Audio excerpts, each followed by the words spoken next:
Cher maître, chers confrères, j'ai le plaisir de vous présenter ce TPU qui va porter sur les pathologies surrénaliennes et leur prise en charge au cours de la grossesse. Donc, on va suivre ce plan. On va commencer par l'insuffisance surrénalienne. Il faut savoir que l'axe hypothalamo-hypophyso-surrénalien maternel, il va subir des changements au cours de la grossesse. Donc, d'une part, le cortisol, il va augmenter dû à la stimulation par les œstrogènes de la cortisol binding globulin. D'autre part, le placenta, il va libérer de la CRH qui stimule à la fois l'hypophyse maternelle et les glandes surrénaliennes. Donc, le fœtus, il est protégé par le placenta de cet excès de cortisol par la 11-bêta-hydroxystéroïde déshydrogénase. Donc, c'est une enzyme qui est présente au niveau du placenta, qui inactive 80 à 90% du cortisol en cortisone.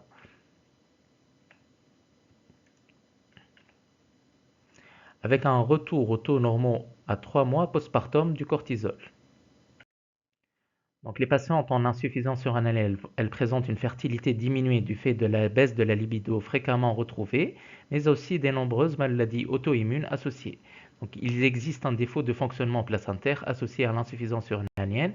Le fœtus est donc à risque de retard de croissance intra-utérin et de prématurité. Pour la patiente, le principal risque, c'est l'insuffisance surrénalienne aiguë. Les symptômes de l'insuffisance surrénalienne et d'une grossesse peuvent être intriqués, notamment les nausées, vomissements, l'asthénie, l'hyperpigmentation, mais également l'anémie et l'hyponatrémie. Le diagnostic est donc difficile à poser. Il existe un transfert transplacentaire du cortisol du fœtus vers la mère, ce qui peut masquer les insuffisances surrénaliennes au cours de la grossesse et les dévoiler en postpartum. Les étiologies sont dominées par l'auto-immunité et la tuberculose surrénalienne. Cependant, quelques cas d'infarctus et d'hémorragie surrénalienne bilatérale ont été rapportés, au nombre de 12 dans la littérature. Pour les critères diagnostiques, le consensus de la SFE a établi des seuils diagnostiques selon le terme pour le test au synactène. L'origine périphérique de cette insuffisance est posée devant une ACTH élevée. Les tests d'hypoglycémie et le test au méthérapone sont quant à eux contre-indiqués au cours de la grossesse. Dans le cas où une imagerie surrénalienne doit être réalisée, c'est l'IRM surrénalienne, donc sans injection de gadolinium qui est préférée et qui est recommandée. Donc, au cours de la conception du T1 et du T2, l'ajustement du traitement substitutif n'est généralement pas nécessaire.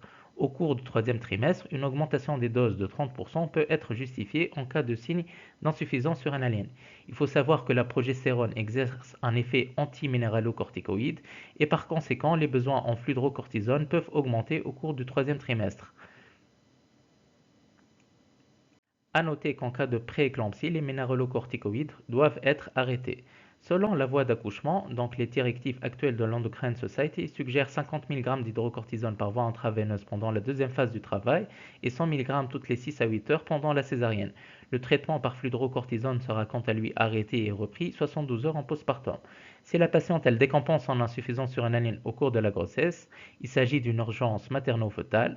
La prise en charge se fera par une réhydratation par sérum physiologique, des bolus d'hémucyclinate à forte dose, donc 100 mg toutes les 6 heures, et une surveillance materno-fœtale rapprochée. Il faut également insister sur l'éducation de la patiente quant à l'ajustement du traitement substitutif en cas de stress ou d'infection lors de la grossesse. On va discuter maintenant des hyperplasies congénitales des surrénales. Pour les androgènes, une augmentation notable est observée dès le premier trimestre de la grossesse. En revanche, les taux circulants de SDHEA diminuent d'environ 50% de façon inexpliquée au cours de la grossesse. Donc, les différents sites maternels de synthèse des androgènes sont la glande surrénale, les ovaires, le placenta ainsi que le myomètre. La nature étant bien faite, il existe deux mécanismes principaux afin de protéger le fœtus de cet excès d'androgènes.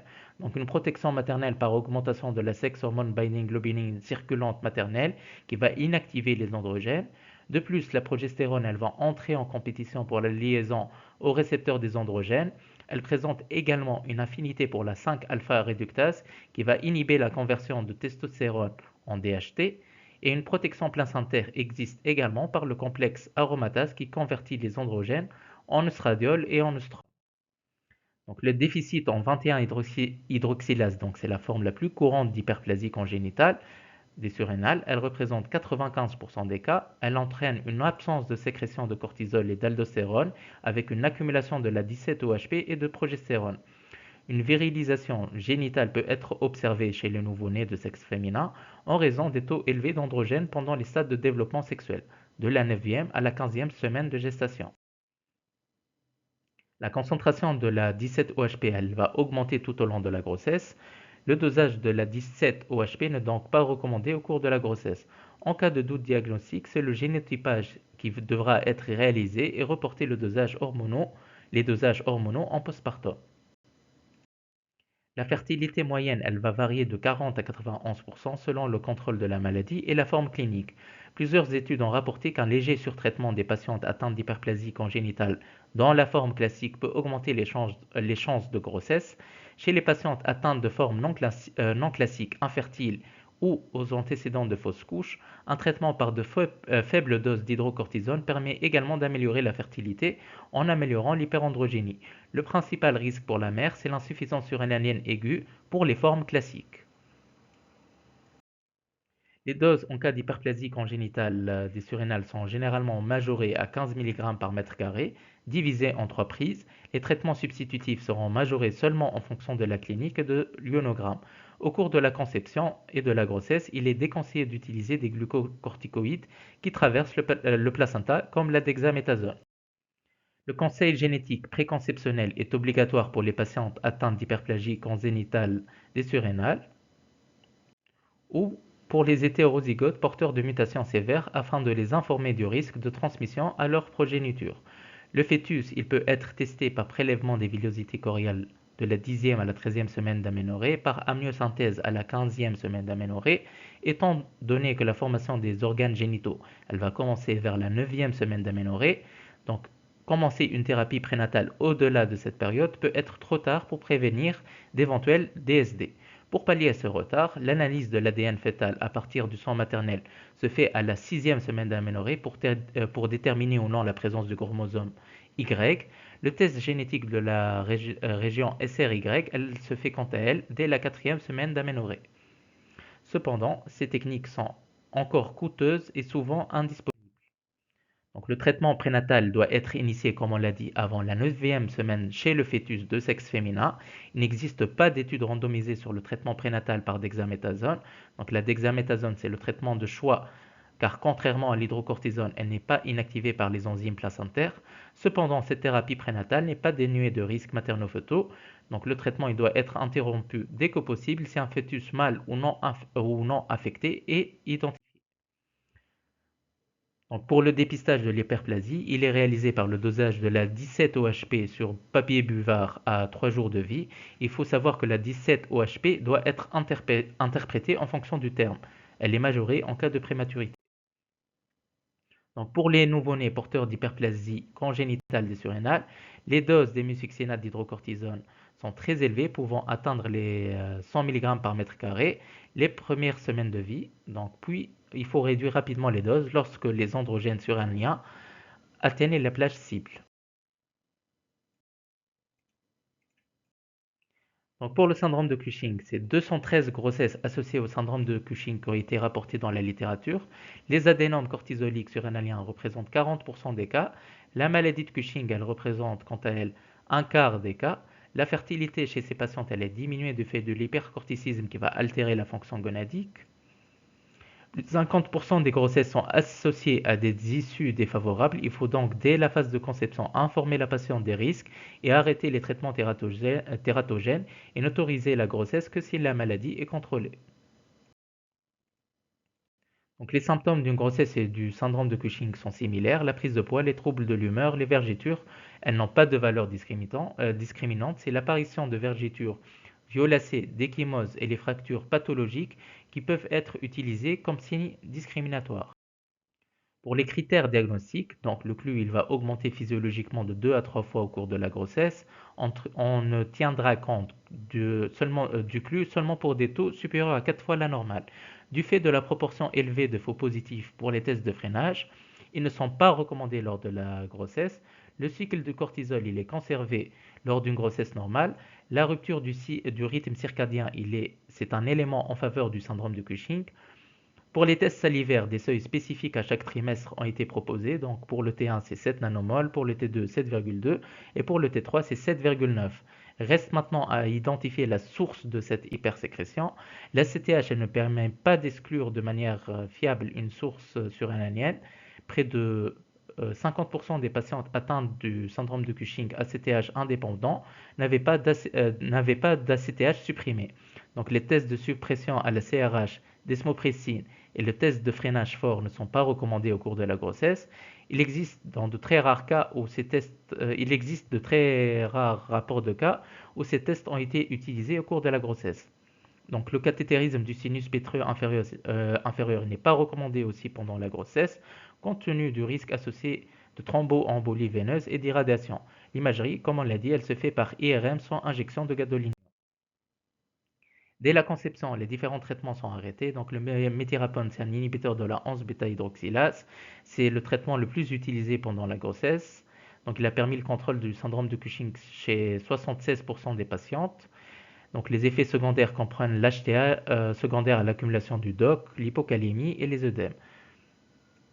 De plus, il traverse le placenta avec un risque d'insuffisance surrénalienne fœtale. Le kétoconazole, c'est la deuxième molécule la plus utilisée, donc il doit être évité dès le premier trimestre, au cours du premier trimestre, donc étant donné le risque de féminisation chez les hommes. Le mifepristone et le mitotane sont contre-indiqués en raison du risque d'avortement et du potentiel tératogène, et aucun cas d'utilisation du pasiréotide ou d'osilodosta pour les traitements du syndrome de Cushing n'ont été rapportés dans la littérature au cours de la grossesse. Donc, en cas de syndrome de Cushing, quelle que soit la forme, donc une surveillance étroite de la glycémie, des électrolytes et de la tension artérielle est essentielle. Donc, une thromboprophylaxie par HBPM est conseillée étant donné le risque thrombotique. Au cours du T1, le traitement sera essentiellement médicamenteux par méthyrapone et kétoconazole. La chirurgie ne sera réalisée que si le syndrome de Cushing présente une forme sévère, résistante au traitement ou en cas d'intolérance au traitement. Pour le T2, si la forme clinique elle est légère à modérée, donc un traitement médical sera initié. Si la forme clinique elle est sévère, c'est la surnalectomie qui sera réalisée. Donc dans la littérature, 23 cas de surnalectomie ont été rapportés avec de bons résultats maternels, mais à risque pour le fœtus d'accouchement prématuré. Donc pour l'hyperaldostéronisme primaire, au cours de la grossesse, la rénine elle va augmenter considérablement du fait de la synthèse extra-rénale, notamment au niveau des ovaires. L'estradiol, quant à elle, elle va stimuler la synthèse de l'angiotensine 2, et les taux d'aldostérone ils vont augmenter jusqu'à 10 fois la normale, ce qui est nécessaire afin d'obtenir une bonne perfusion placentaire. Néanmoins, les femmes enceintes elles ne vont pas présenter des symptômes d'hyperaldoprimaire telles que l'hypertension ou l'hypocalémie, principalement parce que la progestérone elle va entrer en compétition avec les récepteurs de l'aldostérone en bloquant les récepteurs minéralocorticoïdes. Donc l'hyperaldo elle a une prévalence estimée de 6 à 11% chez toutes les patientes hypertendues, ce qui laisse supposer que près de 1% de toutes les femmes enceintes souffriraient d'hyperaldo primaire. Néanmoins, en excluant les formes familiales, c'est moins de 80 cas qui ont été rapportés dans la littérature, ce qui suggère que l'hyperaldo primaire est largement sous-diagnostiqué avant et pendant la grossesse. Donc l'évolution de l'hyperaldo au cours de la grossesse, elle est très variable. Ça va varier en fonction du taux d'aldostérone, de l'hyperaldostéronisme et des taux de progestérone. Donc il peut y avoir une amélioration, voire une aggravation de l'hyperaldostéronisme primaire. Donc le principal risque au cours de la grossesse, c'est la prééclampsie qui touche près d'un tiers des patientes enceintes atteintes d'hyperaldo primaire. Donc le diagnostic de l'hyperaldo, il est difficile au cours de la grossesse du fait de l'absence de plage de référence spécifique. Les taux sériques de rénine et d'aldostérone vont augmenter pendant la grossesse, mais de façon plus précoce et proportionnellement plus importante pour la rénine, ce qui entraîne un plus grand nombre de faux négatifs. Néanmoins, les revues systématiques et de la littérature montrent que les femmes enceintes atteintes d'hyperaldo maintiennent des taux de rénine supprimés dans plus de 60% des cas. Donc, il a donc été proposé d'un rapport aldorénine supérieur à 40 pour le diagnostic de l'hyperaldo primaire pendant la grossesse. Donc, les tests de confirmation par surcharge hydrosodée et tests au captopril sont quant à eux contre-indiqués lors de la grossesse. Lors de la réalisation des dosages hormonaux, il faut éviter de doser sous le labétolol et l'alpha-méthylopa qui bloquent la sécrétion de rénine, car ils peuvent conduire à des tests faussement positif, c'est la nifedipine qui est préférée. Si la tension n'est pas équilibrée, l'ajout d'hydralazine est une option. Chez les patientes suspectées d'être atteintes d'hyperaldo primaire, mais dont le rapport aldorénine est normal au cours de la grossesse, donc on fera un recontrôle à 6 semaines postpartum. Donc, selon la classification de la FDA, les catégories de traitements pouvant être utilisées au cours de la grossesse sont classifiées en catégories A, B, C, D et X, A étant la catégorie la plus sûre et X la catégorie de traitement strictement contre-indiquée du fait de leur effet délétère sur le fœtus. L'HTA, elle est définie au cours de la grossesse par une tension supérieure à 14,9. Les objectifs de la tension artérielle sont plus élevés chez les femmes enceintes en raison du risque sur la perfusion fœtoplacentaire en cas de diminution importante de la tension artérielle maternelle. Donc les recommandations de l'ESC suggèrent une pression artérielle cible inférieure à 14,9 pour toutes les patientes enceintes hypertendues. L'alpha-méthyldopa, les bêta-bloquants et les inhibiteurs calciques sont les médicaments antihypertenseurs recommandés en première intention pendant la grossesse en raison de leur sécurité, tandis que les inhibiteurs de l'enzyme de conversion et les ARA2 sont strictement contre-indiqués en raison de leur effet tératogène. Donc, le spironolactone il va traverser le placenta. Les études animales étaient contradictoires avec une féminisation des fœtus pour des doses élevées à 200 supérieures à 200 mg par jour, alors que pour des doses plus faibles, aucune féminisation n'a été rapportée. Pour l'homme, un seul cas d'ambiguïté sexuelle a été rapporté sous spironolactone, c'est avec un arrêt du traitement à la 5e semaine d'aménorrhée. Dans la littérature, c'est 14 grossesses, dont 6 de sexe masculin qui ont été rapportées sous spironolactone, avec des doses pouvant atteindre les 800 mg par jour, sans anémie fœtale, hormis un cas d'oligohydramnios. Donc les pléronols et l'amyloride, quant à eux, ils sont plus sûrs au cours de la grossesse, ils sont classés catégorie B par la FDA. Donc la surnalectomie dans le cadre d'un hyperaldo, elle a été réalisée chez 11 patientes avec dans 5 cas des issues fœtales défavorables.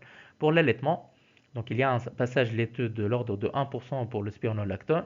Pour les pléronones, il n'y a pas suffisamment d'études, mais il est détectable dans le lait maternel.